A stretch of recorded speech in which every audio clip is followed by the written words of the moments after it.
Ouais, j'ai lancé l'enregistrement. Donc là, c'est parti, ça Là, enregistre. là, c'est parti. Bah, Ouais. dis-moi ce que tu veux savoir. On parle de quoi de go alors? On parlait, ouais, bilan de compétences. Oui. Bilan de compétences, je t'avoue que moi, j'ai jamais su ce que c'était. En gros, j'entends beaucoup parler. J'ai vu que t'en proposer, mais je sais pas concrètement, tu vois, à qui ça s'adresse. Je sais pas dire non plus comment ça se déroule et surtout, pourquoi faire un bilan de compétences.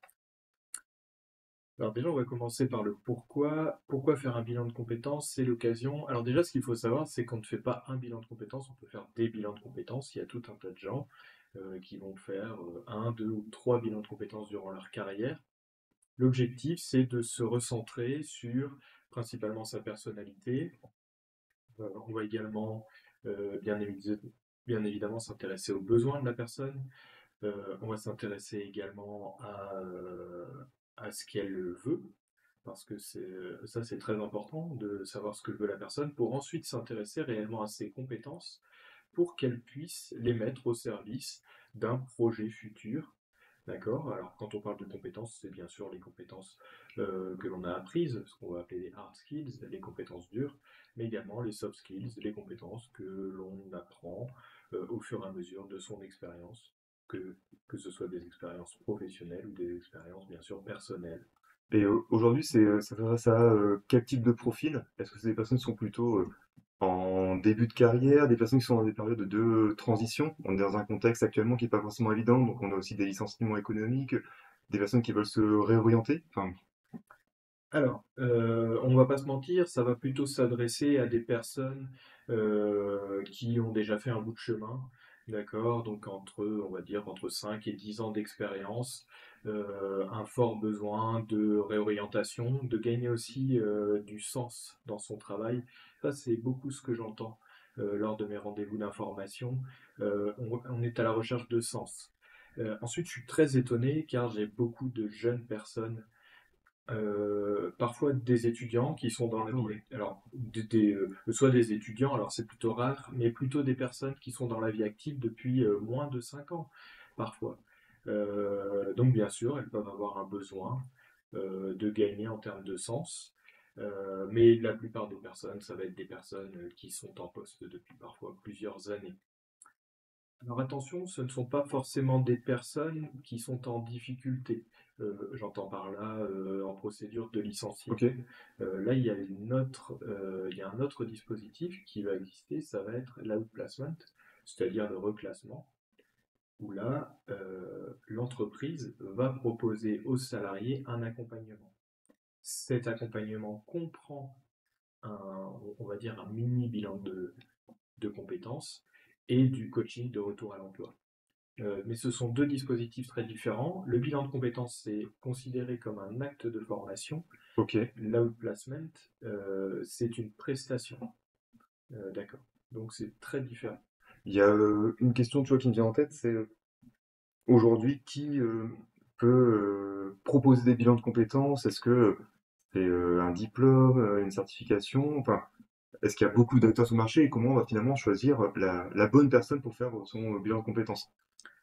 Alors, pour répondre à ta première question, il faut être formé pour faire du bilan de compétences. Moi, pour ma part, j'ai été formé par un organisme qui s'appelle Orientation.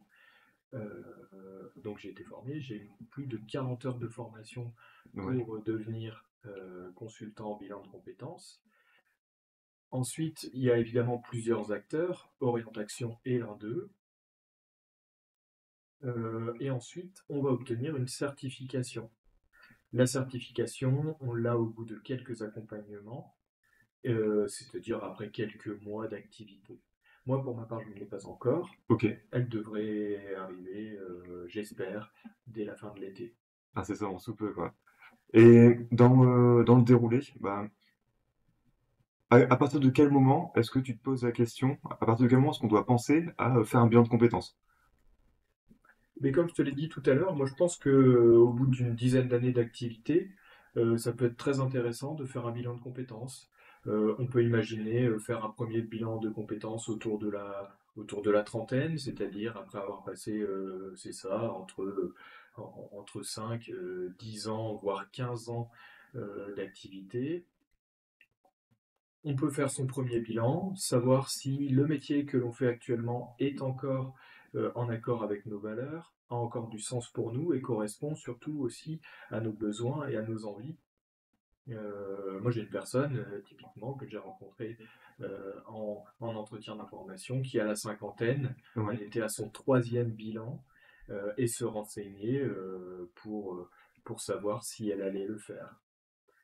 Ensuite, pour faire un bilan, ce qu'il faut savoir, c'est que c'est comme faire une thérapie. C'est-à-dire qu'il est très important de bien s'entendre et d'être en accord avec les valeurs de son consultant. ouais, ok. D'accord? C'est une démarche très personnelle et c'est une démarche très qui est très dans la relation, si tu préfères.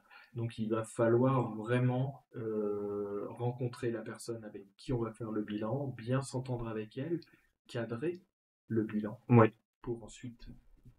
Et peut-être la recommandation, c'est ça, c'est enfin, peut-être faire plusieurs demandes, enfin, consulter peut-être plusieurs consultants pour trouver la personne avec laquelle ça matche le mieux. Exactement.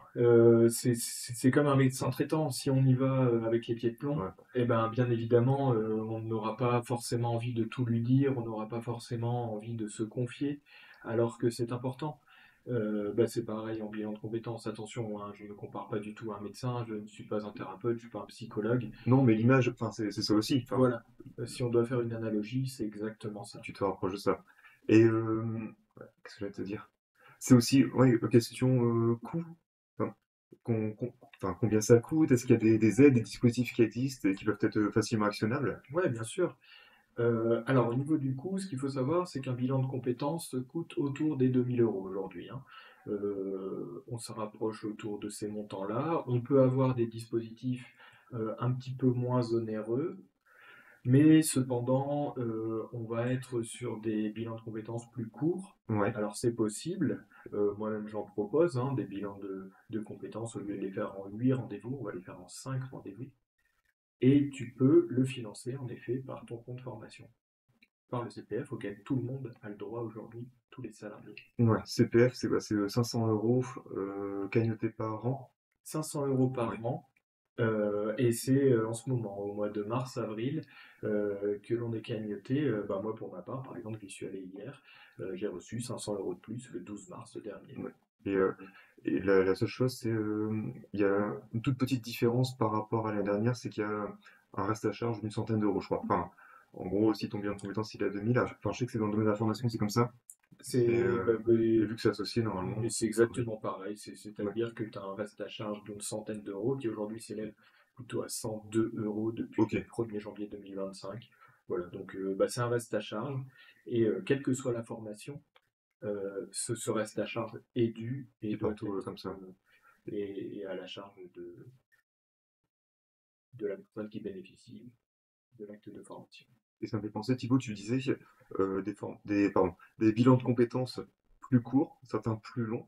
Enfin, euh, pour quelle raison est-ce qu'on voudrait travailler sur cette durée-là? Est-ce que c'est à recommandation du consultant? Est-ce que c'est propre à ma demande? Enfin, Alors, bien évidemment, ça sera à la recommandation du consultant. Moi, je ne te cache pas il est très rare que je propose des bilans plus courts. Généralement, on va faire un bilan plus court lorsque la personne a une carrière moins longue. C'est-à-dire on va passer un petit peu moins de temps, évidemment, à faire le bilan de sa carrière. Les compétences sont également moins développées, si c'est le bon terme. Euh, et donc, c'est ce qui peut amener à faire un bilan plus court. Pas forcément un adepte de ces bilans plus courts, dans le sens où, de mon point de vue, on rate des étapes et on peut être déçu avec un bilan que l'on va considérer comme classique, c'est-à-dire un bilan de 8 rendez-vous. Là, on est absolument certain de brosser toute la carrière et toutes les possibilités. hmm. Parce qu'un bilan de compétences, ce n'est pas que le bilan de compétences, c'est également un accompagnement, par exemple dans la mise en place d'un CV ou d'une lettre de motivation. Ouais, c'est canon. Et je me disais aussi, ben, tu dis parler là de 8 séances, 8 rendez-vous. Il y a, j'imagine, de ce fait, une sorte de planning qui est mis en place. Enfin, premier rendez-vous, deuxième. Enfin, comment ça se déroule un petit peu? C'est quoi les grandes étapes où justement on a bien de compétences? Alors, un bilan de compétences, pour ce qui est du bilan de compétences orientation, il va être divisé en deux grandes parties. La première partie, les aspirations. La seconde partie, les compétences. Les compétences et l'accompagnement. Bon, tu l'auras compris, on a 8 rendez-vous, donc on a Ouais, à peu près 4 rendez-vous autour des aspirations, 4 rendez-vous autour des compétences et de l'accompagnement. Un bilan de compétences, ça va durer 2 mois minimum, un rendez-vous par semaine, ok. jusqu'à 6 mois. On évite de dépasser 6 mois, parce que sinon c'est long.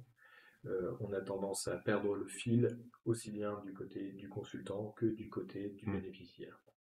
Et tu parles donc des séances, c'est d'une durée de combien de temps? Les séances durent 2 heures. 2 heures, ok. 2 heures à chaque fois. Ça peut paraître long, mais c'est finalement une durée idéale qui permet de pouvoir brosser tout ce que la personne aura à Hmm. nous dire, mais aussi toutes les facettes, si tu préfères, de ce que l'on doit aborder. Le bilan de compétences se veut exhaustif. Ok. Et si ça te va, moi, j'aimerais bien qu'on puisse parler un petit peu plus de toi. Enfin, nous, on se connaît de notre quatrième année d'études et bah, finalement, ça fait une petite dizaine d'années de ça. Tu as eu pas mal d'expériences professionnelles. Qu'est-ce qui a fait que tu as souhaité aller justement vers cette partie formation, voire même aussi bilan de compétences, qui était peut-être pas forcément ce à quoi tu t'imaginais il y a de ça une dizaine d'années? Ah bah c'est peu de le dire. Alors déjà, dans un premier temps, j'aimerais rendre hommage à une personne qui m'a donné envie de former, c'est Eric Morange. Oui, Bob, qui nous a accompagnés durant nos années d'études. c'est clair. J'en garde un souvenir incroyable. Malheureusement, Bob est décédé l'année passée. Ouais. Je garde un souvenir incroyable de cette personne qui était très riche en couleurs, qui pouvait en agacer certains, mais qui, moi, m'a vraiment fait aimer le marketing. Ensuite, en effet, ce qui s'est passé, c'est que j'ai eu l'opportunité de travailler à temps partiel, ce qui m'a permis de mettre un premier pied dans la formation, notamment au travers de Bob, qui m'a contacté, qui m'a dit que ça serait Ah bah, sympa de l'accompagner dans un premier temps pour, euh, pour faire passer des euros, notamment des euros de mémoire, ouais. à Efficom d'ailleurs. Et puis ensuite, eh bien, écoute, j'ai continué à former des étudiants. Aujourd'hui, je crois que j'ai fait le compte il n'y a pas longtemps. Je pense que j'en ai eu plus de 1000 qui sont passés devant Joli moi. score, hein. C'est vrai que quand tu commences à Facilement. d'année en année de promo de 20 à 30 étudiants, enfin, Mais, t'arrives vite sur des scores qui sont mais je assez pense que tout le impressionnants. monde c'est Ça, pareil. c'est clair. Ah ouais, ouais. Et puis, bah, voilà, au gré de mes expériences, j'ai une expérience, là, ma dernière expérience a duré 7 ans. J'ai été dans la qualité, le marketing, la relation, beaucoup. En plus de ça, je formais à côté. Ouais. Et malheureusement, cette expérience s'est terminée et j'ai choisi de me former à l'accompagnement, au consulting, au coaching. Ce sont des mots que j'aime pas trop parce qu'ils sont aujourd'hui On très peut galvauder, un petit enfin, peu galvaudés. ouais, Exactement, c'est le mot. un peu utilisé à tout et à rien. Enfin, il y a un côté assez marketing derrière ça. Enfin, Exactement, mentorat, coaching, ouais, tu la trouves beaucoup, hein. exactement. Et donc, ouais, je préfère parler d'accompagnement, éventuellement de conseils.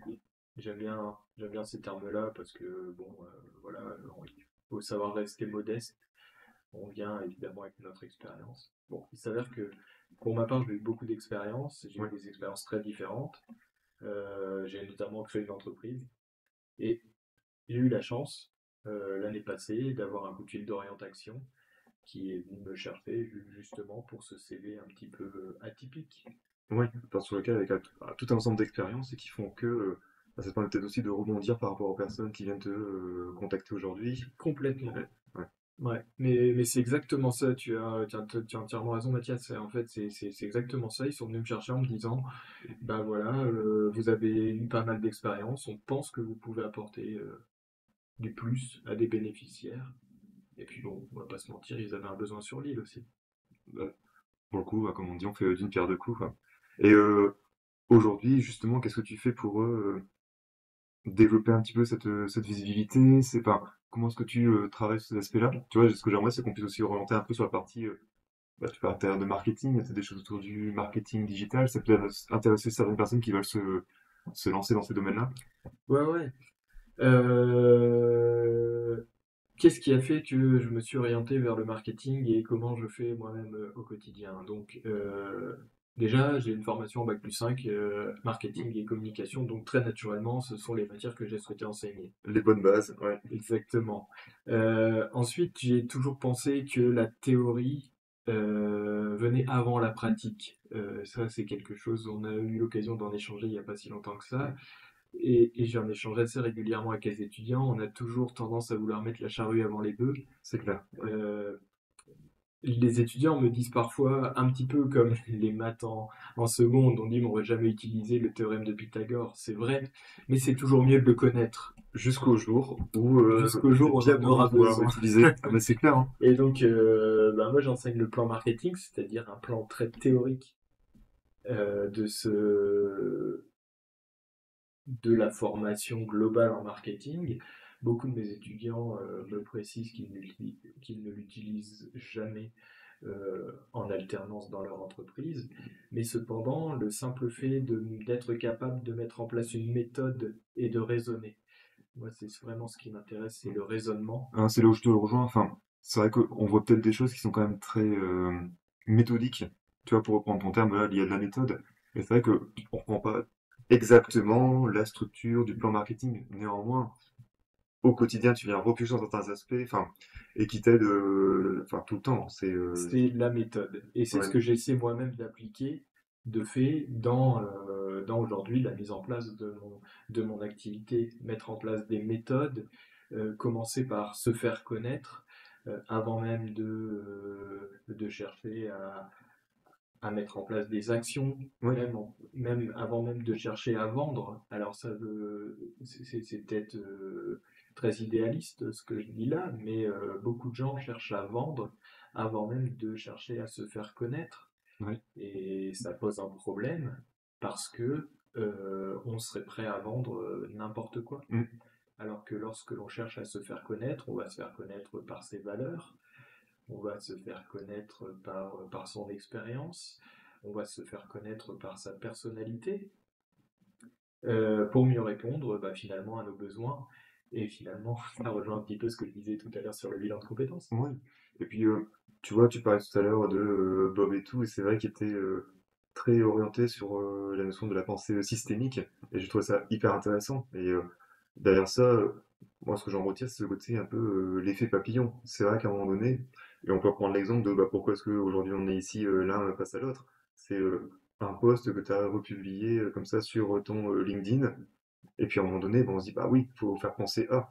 Et il y a des choses aussi que j'aime bien, c'est avec des étudiants, à chaque fois, je leur fais penser à ce qu'on appelle le côté top minded, enfin le fait d'être en premier dans cette pensée, et tu peux faire le test à chaque fois. T'as un groupe de personnes en face de toi, tu leur dis, vous avez un pet dans votre pare-brise, vous appelez qui? Et t'as plus de 90% des personnes qui vont te dire Carglass. Et c'est là où on se rend compte, que si on vient juste retirer à côté, alors je sais plus son prénom, si c'était Olivier ou Jacques, mais voilà, avec son impact d'une pièce de 2 euros et tout, avec la répétition du message, c'est ultra puissant. Et on en revient un petit peu sur ce côté, tu vois, faire analogie un peu avec le plan marketing. Oui, ok. Actuellement, t'as pas besoin de faire remplacer ton pare-brise. Actuellement, t'as pas besoin du théorème de Pythagore. Actuellement, t'as pas besoin du plan marketing tel que tu as pu l'aborder. Mais le jour où le problème est face à toi, tu repenses directement à ça. Et pour revenir pareil sur la communication sur les médias sociaux, c'est un peu la même chose. À un moment donné, on peut se dire, euh, à quoi bon, il y a tellement de personnes qui sont déjà dessus, je vais être noyé dans la masse. Donc on pourra parler aussi d'une autre chose, c'est le côté justement d'être capable d'être remarquable pour pouvoir être aussi remarqué, mais il y a quand même le fait de publier aussi régulièrement. Et le jour où je me dis, bah, peut-être que j'aimerais bien faire un petit peu le point sur là où j'en suis, là où j'aimerais aller, d'un point de vue professionnel, et ben on pourra se dire, bah tiens, c'est vrai, j'avais croisé des posts d'un gars qui me semblait plutôt sympa, qui s'appelait Thibaut. Il s'est même montré à un moment quand il allait faire le carnaval de Dunkerque, qu'il y avait ci et ça, et puis tu dis, ça montre une question de personne. Donc, c'est vrai que cette répétition de message aussi, de savoir faire parler de soi pour que, au moment donné, bah, j'ai pu être remarqué, on vient de penser à nous, quoi. Et je trouve que moi, ce que tu es en train de mettre en place, c'est hyper intéressant. Mais c'est exactement ce que tu dis et c'est exactement ce que je mets en place actuellement pour moi-même, c'est-à-dire développer ma personnalité. Développer ma personnalité au travers de ce que l'on dit de moi, c'est très important aussi. Pareil, c'est une chose que je dis très souvent en bilan de compétences, c'est que pensent les autres de vous? Ouais, Eh bien, voilà, parfois les gens peuvent avoir des mots gentils à votre égard, des choses qui vont forger votre personnalité. Et ils ne le disent pas forcément pour vous faire plaisir, ils le disent parce que c'est vous. ouais, ouais, Et parce que cette image que vous renvoyez, ça peut être bien sûr une image positive, et c'est ce que l'on retient la plupart du temps, ça peut aussi être une image négative, c'est ce que l'on va chercher à gommer. mm, Euh, mais c'est exactement ce que je cherche à faire, c'est-à-dire développer ma personnalité, rappeler certains messages que je souhaite mm, faire passer. Comme tu l'as dit, là en ce moment je travaille beaucoup sur LinkedIn pour me faire connaître. Mais je vais parler des méthodes que j'applique, notamment la méthode des objectifs, la méthode du SWOT, que je développe beaucoup, qui est une méthode très théorique que beaucoup mais, n'aiment pas, mais qui est ouais, aujourd'hui essentielle. le pestel, enfin, mais pour autant qu'il reste ultra efficace, parce qu'on est sur des modèles qui sont assez simples, mais qui t'amènent tout de même à te poser des questions vraiment plus complexes. Enfin, C'est très simple à mettre en œuvre. ouais, Et en fait, tu as raison, quand tu parles du SWOT, quand tu parles du PESTEL, ce sont des méthodes qui sont extrêmement simples. Moi, je dis à mes étudiants, le SWOT, on n'a jamais rien inventé d'aussi simple. C'est 4 cases. carrément, Aujourd'hui, ouais, sur une nappe en papier, tu fais 4 cases, tu fais un SWOT. Voilà. ouais, et c'est parti. Tu n'as pas besoin d'ordinateur, tu n'as besoin de rien, tu as juste besoin d'un stylo qui fonctionne et Oui, d'un bout de papier. et puis de cogiter. Et puis ce qui est bien, c'est surtout ce côté-là, réfléchir, en disant au moment, force, faiblesse, opportunité, menace. Et moi, tu vois, c'est pareil, c'est un des trucs que j'essaie de dire, c'est aujourd'hui, et peut-être plus encore qu'hier, on est comme dans un environnement qui bouge et très rapidement. On a été amené à en discuter plusieurs fois ensemble. Quand on regarde un petit peu ce qui se fait aujourd'hui au niveau du digital, quand on s'en va vers l'intelligence artificielle, d'ailleurs, il faudra que je te fasse rencontrer quelqu'un qui travaille actuellement sur des agents IA. C'est ultra intéressant parce que aujourd'hui, c'est intéressant parce qu'on est en train de travailler sur du prompt. Aujourd'hui, on est en train de faire dire en gros à l'intelligence artificielle ce qu'elle doit faire. Et aujourd'hui, ce vers quoi est-ce qu'on est en train de s'orienter, bah, c'est à partir d'une demande, d'un besoin, d'avoir en fait l'intelligence artificielle qui puisse être interconnectée avec d'autres outils et qu'elle puisse prendre d'elle-même la décision de réaliser certaines actions. Et donc c'est là où on commence à parler de ce côté d'IA dite agentique. Et il n'y a pas une semaine dans ce domaine-là où on n'a pas un nouvel outil qui ressort. Et pour revenir là-dessus, juste sur simplement ce simple axe autour de l'IA, bah, quand on parle comme ça de force, faiblesse, opportunité, menace, bah, on peut pas se dire aujourd'hui, je regarde uniquement mon business, je regarde que moi, ma petite personne, et je suis obligé d'être ouvert sur tous les phénomènes qui se déroulent autour de moi. Et peut-être que là, comme tu disais, oui, en termes de méthode, c'est resté ultra simple, accessible.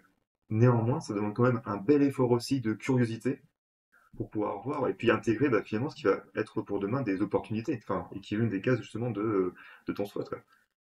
Mais en fait, les outils ne se substituent pas les uns les autres. Oui, Les outils, mais ça c'est ma conviction la plus profonde, les outils sont complémentaires. Euh, L'intelligence artificielle n'empêchera jamais l'homme de réfléchir et de raisonner.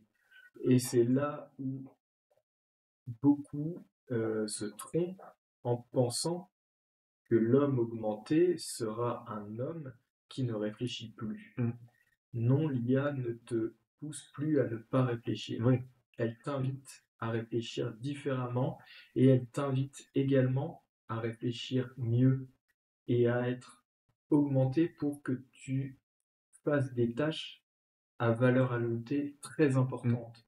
L'IA est là pour te faciliter le travail, pas pour faire le travail à ta place.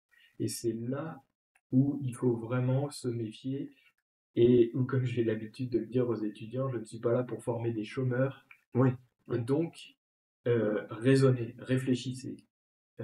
L'IA vous apporte un contenu de grande qualité, un contenu un contenu réfléchi, mais ne fait pas le travail à votre place. Bah, il y a qu'à revoir.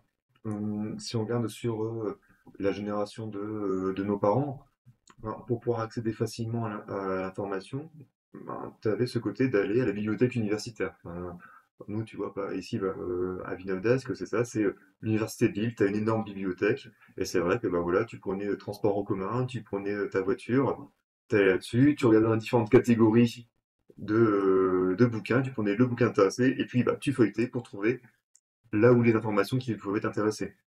Tu reviens quand même, il y a quand même des dates clés, 98, au lancement comme ça de Google, on arrive sur ce fameux modèle dit de moteur de recherche. Et là, ben, ça change carrément la donne. Et ce qui est intéressant, c'est qu'on les utilise encore aujourd'hui.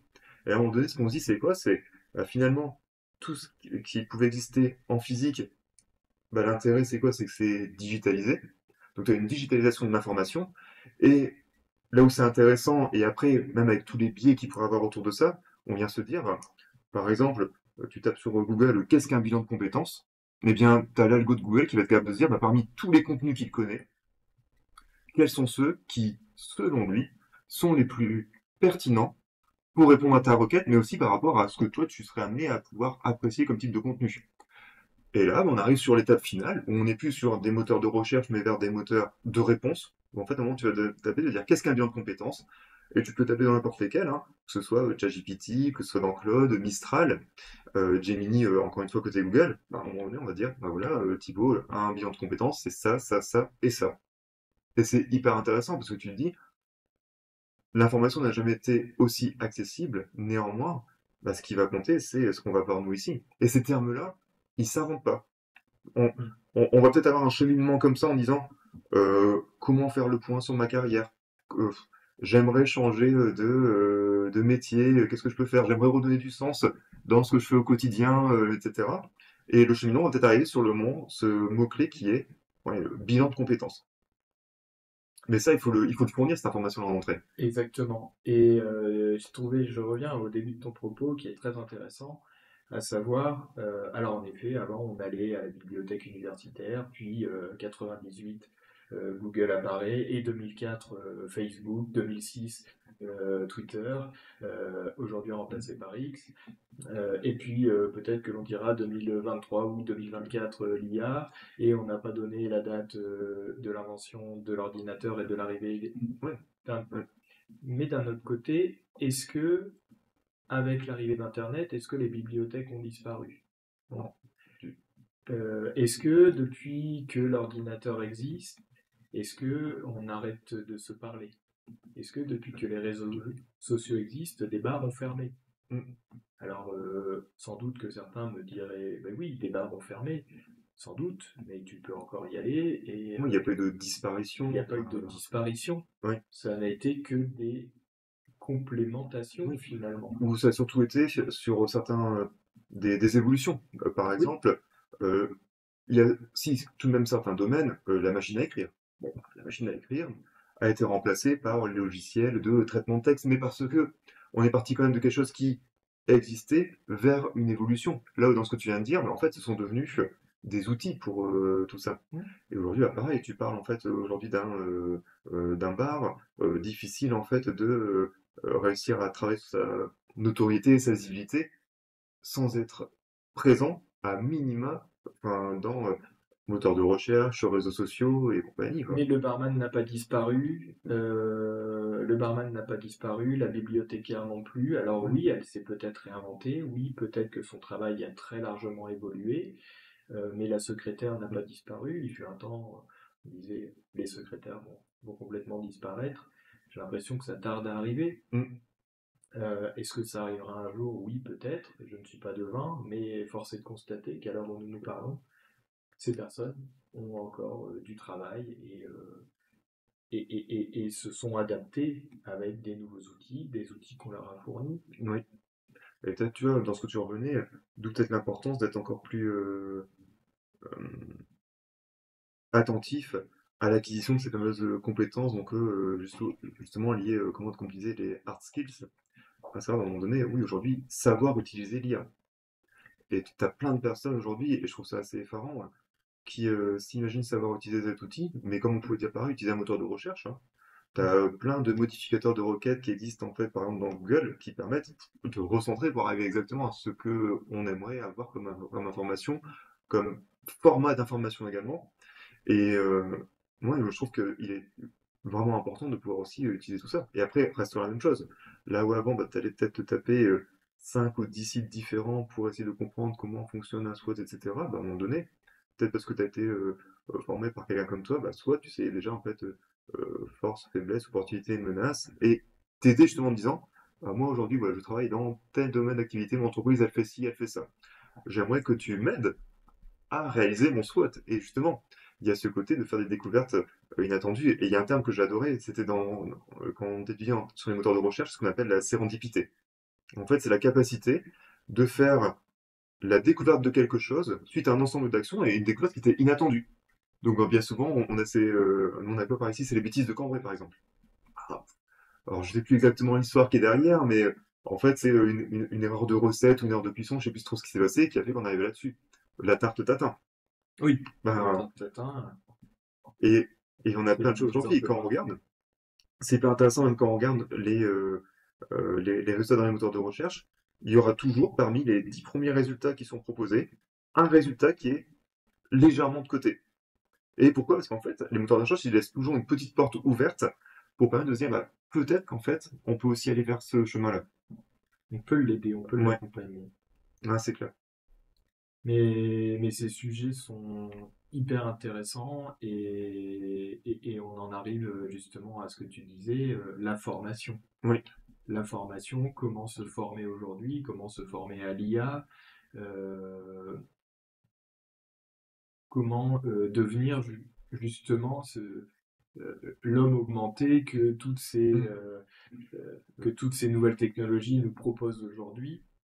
Eh bien, ça passera nécessairement par la formation, ça passera nécessairement, alors pas forcément des formations longues, hein, mais ça peut être des Ouais, non, non. formations très courtes, voire, euh, euh, voire des formations complètement asynchrones, Mm. mais se former, toujours chercher à aller plus loin, et le besoin en formation s'est renforcé, se renforce. Oui. J'ai entendu encore dernièrement des personnes qui disaient ah oui, mais il y a de plus en plus de formateurs. Peut-être qu'il y a de plus en plus de besoins, Peut-être aussi. Ah ouais. Bah, parce qu'il y a de plus en plus de nouvelles technologies, parce que le monde est de plus en plus complexe, c'est clair. et Ouais. que la complexité du monde, pareil, quitte à passer pour un dinosaure, mais je dis à mes étudiants, bah voilà, moi il y a 30 ans, eh bien, il n'y avait pas Internet, il n'y avait pas de Oui. smartphone, il n'y avait pas toutes ces choses-là. Et il a bien fallu que tout le monde s'y mette, et on se rend compte qu'en 2025 aujourd'hui, tout le monde ne s'y est pas Mm. mis. Alors on est d'accord, ce sont des personnes qui sont très à la marge, mais Ouais. on en trouve encore, et on en voit, mais encore même dans nos entreprises. Mm. Et tu sais, enfin, tu dis ça, moi pas plus tard que la semaine dernière, c'est ça qui est intéressant, autant pour pouvoir proposer de la formation autour de l'IA, enfin le digital même, de façon plus générale. Demande de formation hier pour 15 personnes dans une mairie à l'utilisation de Outlook. Tu Oui. vois, et au niveau du contenu qui est demandé, c'est être capable de pouvoir organiser sa boîte mail, être capable de mettre en place, avant les congés ou autre, un transfert de mail. Alors c'est vrai que tu vas pouvoir te dire peut-être que pour 70-80% des personnes, ça paraît simple, mais c'est pas le cas pour tout le monde. Et c'est pour ça aussi ce qui est important, et je trouve que c'est encore plus intéressant, ben, on a quand même aujourd'hui des outils qui nous mènent très très très très loin, mais pour autant, il y a des besoins sur le basique. Et si t'as pas réussi à faire l'acquisition de ce basique-là, ben, c'est quand même difficile d'évoluer par la suite. Je sais pas toi, Mathias, mais moi, quand j'ai démarré la formation, j'avais ce syndrome de l'imposteur.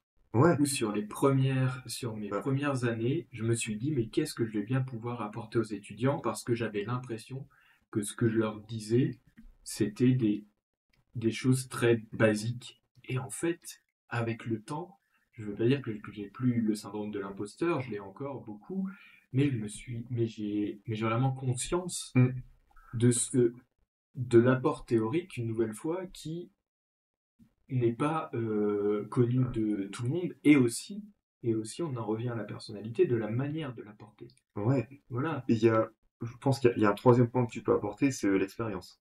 ouais, En, en fait, je sais que quand j'aborde ce domaine lié à la formation, bah, il y a des gens, enfin, pour reprendre là-dessus, quand tu parles de syndrome de l'imposteur, tu as aussi la légitimité.